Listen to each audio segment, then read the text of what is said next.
आज के इस वीडियो में देखेंगे क्लास 11th हिंदी वार्षिक परीक्षा का पेपर देखने वाले हैं। आज के इस वीडियो में एनुअल एग्ज़ाम का जो पेपर आता है बिल्कुल ऐसा ही मिलता जुलता पेपर आएगा। आप किसी भी बोर्ड के स्टूडेंट हो, UP board, UK board, MP board, JAC board, ठीक है, जितने भी बोर्ड हैं सभी में काम करेगा। सारे प्रश्न इम्पॉर्टेंट हैं इसके।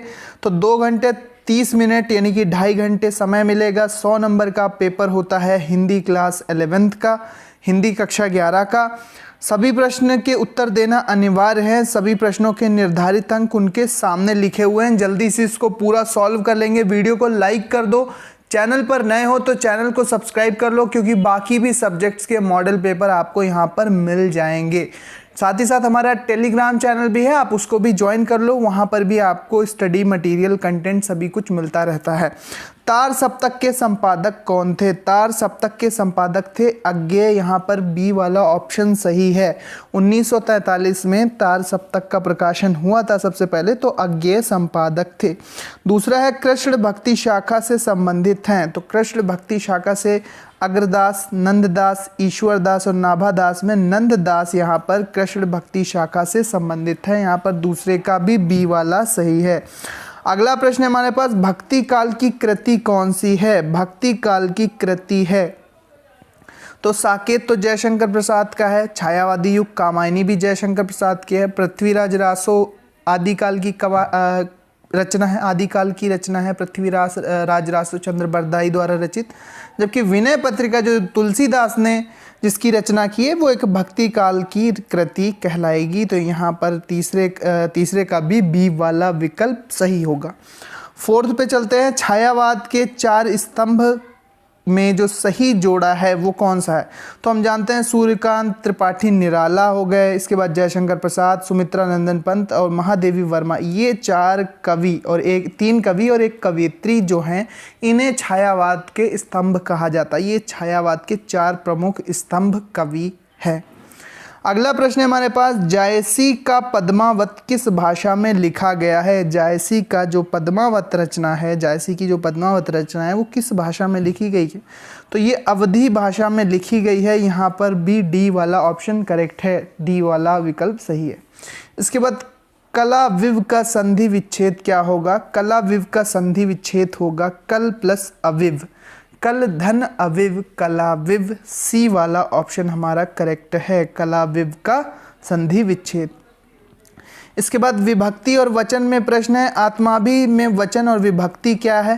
तो दोस्तों ये विभक्ति वचन मुझको नहीं मिला, आप कमेंट करके बता दो कि इसमें कौन सा विकल्प सही है। तृतीय विभक्ति बहुवचन होगा, या प्रथम विभक्ति द्विवचन, या चतुर्थ विभक्ति एकवचन, या पंचमी विभक्ति बहुवचन? आप कमेंट बॉक्स में बताओ।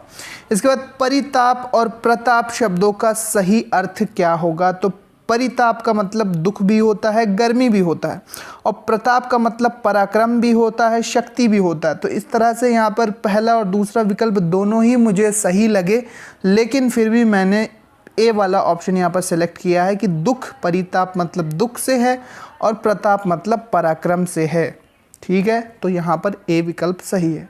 इसके बाद प्रश्न नंबर 9 है, दशा, अवस्था, फल अनेकार्थी शब्द किसके हैं? किसके अनेकार्थी शब्द हैं? गति के हैं, घर के हैं, नेक्स्ट पेज पे चलते हैं, या फिर जोड़ के हैं, या वटुक के हैं? तो इसका भी सही उत्तर नहीं मिला है। इसके बाद है पुरुष जिसका विवाह हो उसे क्या कहेंगे? तो उसे विवाहित कहेंगे, ए वाला विकल्प सही है। इसके बाद हिंदी खड़ी बोली को काव्य भाषा के किस युग में प्रतिष्ठा मिली? हिंदी खड़ी बोली को काव्य भाषा के किस युग में प्रतिष्ठा मिली? तो इसे द्विवेदी युग में एक अच्छी प्रतिष्ठा मिल गई थी काव्य भाषा के रूप में हिंदी खड़ी बोली को। तो यहाँ पर ए वाला विकल्प यहाँ पर सही है। इसके बाद सदल मिश्र की रचना है। सदल मिश्र की रचना कौन सी है? सदल मिश्र की रचना तो नासिकेतोपाख्यान एक सदल मिश्र की रचना है। तो यहाँ पर प्रेम सागर था, सुख सागर, उदयभान चरित, इन चारों में नासिकेतोपाख्यान एक सदल मिश्र की रचना है। इसके बाद अगला प्रश्न है प्रश्न संख्या 13 की बिहारी सतसई में दोहों की संख्या कितनी है?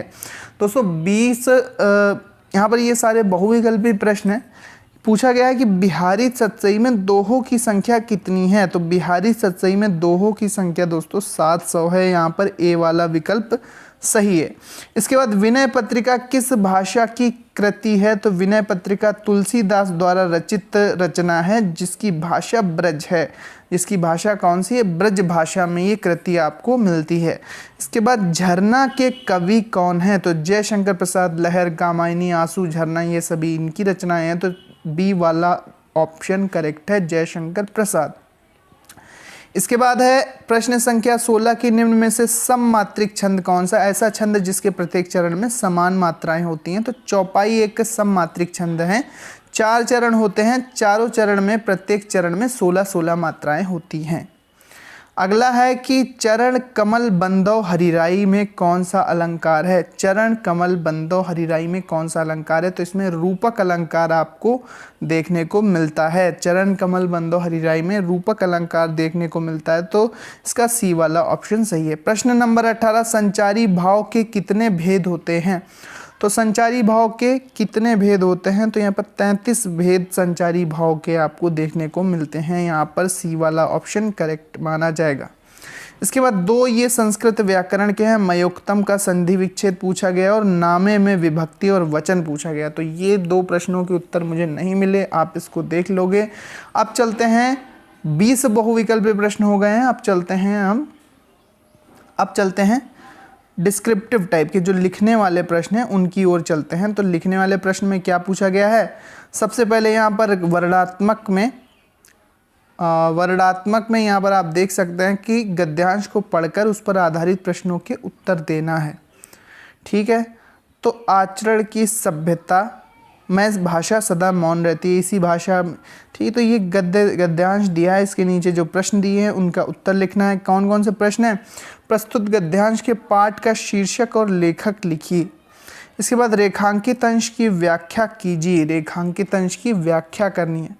इसके बाद रेखांकित अंश कितना है। रेखांकित अंश है यहाँ पर मनुष्य के जीवन पर मौन व्याख्यान का प्रभाव चिरस्थायी होता है और आत्मा का एक अंग हो जाता है।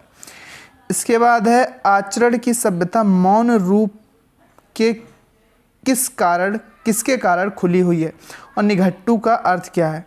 इसके बाद निम्नलिखित पद्यांश को पढ़कर आपको इसके नीचे लिखे हुए प्रश्नों के उत्तर देना है। ये वाला पद्यांश है कि हौ अनाथ बैठ्यो दुम डरिया परिधव साधे बान, ये वाला है, बड़ा फेमस ये पद्यांश देखने को मिलता है आपका। तो ये प्रस्तुत पद्यांश का संदर्भ यानी कि पाठ, कविता का नाम और उसके रचयिता का नाम, रेखांकित अंश की व्याख्या। रेखांकित अंश यहाँ पर है, यहाँ से लेकर जो अंडरलाइन वाला है इसकी व्याख्या करनी है। इसके बाद शिकारी निशाना क्यों चूक जाता है और परधि तथा अहि के अर्थ लिखिए। इसके बाद निम्नलिखित लेखकों में से किसी एक लेखक का जीवन परिचय देते हुए रचना लिखना है। 5 नंबर का, किसी एक लेखक में भारतेंदु हरिश्चंद्र, महावीर प्रसाद द्विवेदी और सरदार पूर्ण सिंह में से किसी एक का लिख सकते हैं। यही काम आपको कवि के साथ करना है कि उनका साहित्यिक परिचय देते हुए उनकी कृतियों पर प्रकाश डालना है। इसमें आपको सूरदास, गोस्वामी तुलसीदास और कबीरदास या संत कबीर, इनमें से किसी एक का करना है। इसके बाद यहाँ पर देखो दिए गए गद्यांश का संदर्भ से हिंदी में अनुवाद करना, ये दिया हुआ है संस्कृत का गद्यांश। इसके बाद श्लोक का संदर्भ सहित अनुवाद करना, ये 7-7 नंबर का है। इसके बाद मुहावरे और लोकोक्तियों में किन्हीं 2 के अर्थ लिखते हुए वाक्य में प्रयोग करना है। मुहावरे दिए, घी के दिए जलाना, जैसी करनी वैसी भरनी, ऊँट के मुँह में जीरा और कंगाली में आटा गीला। इसके बाद अगला है प्रश्न नंबर 8 की निम्न वाक्यों में से किसी 2 वाक्यों को शुद्ध करना है। मैं कलम के साथ लिखता हूँ, तो ये लिख सकते हैं मैं कलम से लिखता हूँ। इसके बाद डाल में चिड़िया बैठी है, डाल पर चिड़िया बैठी है। मोहन टेलीफोन पर बात करता है, मोहन टेलीफोन से बात करता है। मेरे को पुस्तक चाहिए, मुझे पुस्तक चाहिए। तो इस तरह से शुद्ध कर दो 2 वाक्यों को। आकाशदीप, आकाशदीप कहानी के उद्देश्य पर प्रकाश डालिए अथवा बलिदान कहानी का सारांश लिखिए। इसके बाद कुहासा और किरण नाटक की कथा संक्षेप में लिखिए। कुहासा और किरण नाटक के नायक का चरित्र चित्रण कीजिए। ठीक है, कोई एक यहाँ पर आपको करना है।